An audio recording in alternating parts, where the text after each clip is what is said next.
Welcome back to NB Media and Content. In today's video, I'll be featuring the Ferrari F8 Tributo. This is the brand's entry-level mid-engine supercar, and today I'm going to take you on a tour, talk to you about its design, interior features, options and specifications, and then explain to you why this car is worth 739,000 Australian dollars.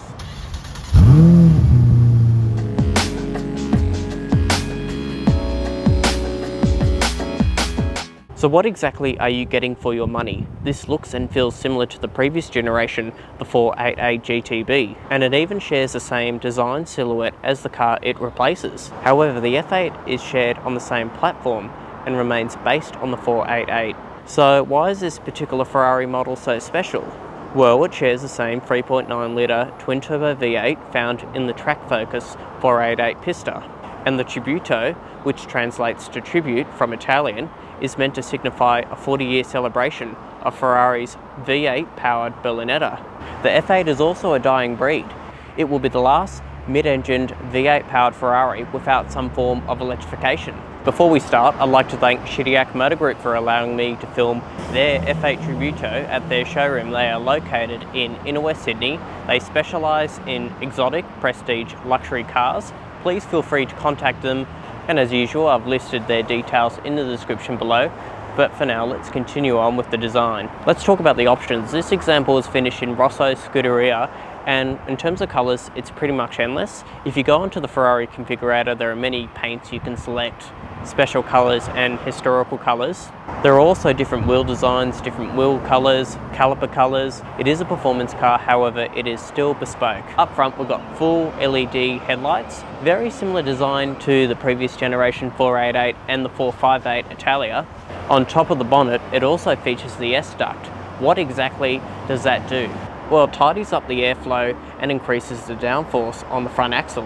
And this is also optioned with the suspension lifter, so that means you can raise the front suspension going over speed humps and driveways to make it easier driving every day.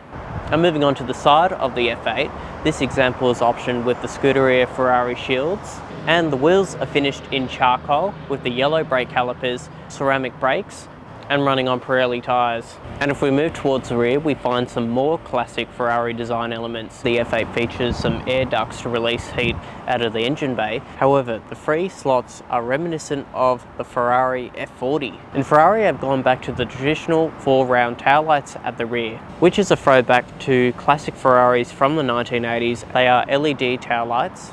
It also features a Formula 1 derived rear diffuser, the optional sports tailpipes. Now moving on to the interior design, it provides a nice comfortable experience for 2 passengers. However, in terms of the overall layout, it's all driver focused. Everything is centered for the driver. So on the steering wheel, there are the indicators, wiper controls and the lights. All your multimedia functions are on these 2 side control panels here. And the whole cabin is wrapped in high quality Nappa leather, so you have nice Nappa leather on the dashboard. This example I'm showing you is equipped with the Daytona racing seats. They are manually adjustable.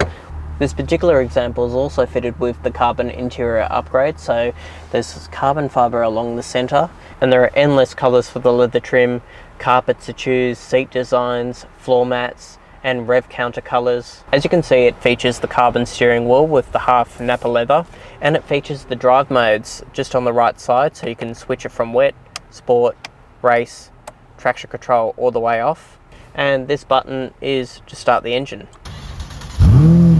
Up front, there's a traditional rev counter finished in grey, and on the sides, left and right, it features the infotainment screens, a pair of LCD displays. Now they show your speedometer, navigation, it has voice activation. It also features voice activation, navigation. Apple CarPlay is integrated as an additional cost, however Android Auto isn't available. And as an additional option, you have to pay for a parking camera and front and rear parking sensors, which this example is equipped with. However, if your passenger wants a little bit of input, there is an optional LCD screen that sits right here, which you can display various information like your trip computer, engine speed, and various information about the car's performance. And lastly, let's move on to practicality. Up back, we've got 2 storage nets, space for some suitcases. In the center, a mobile phone slot with a USB-A and a 12-volt socket.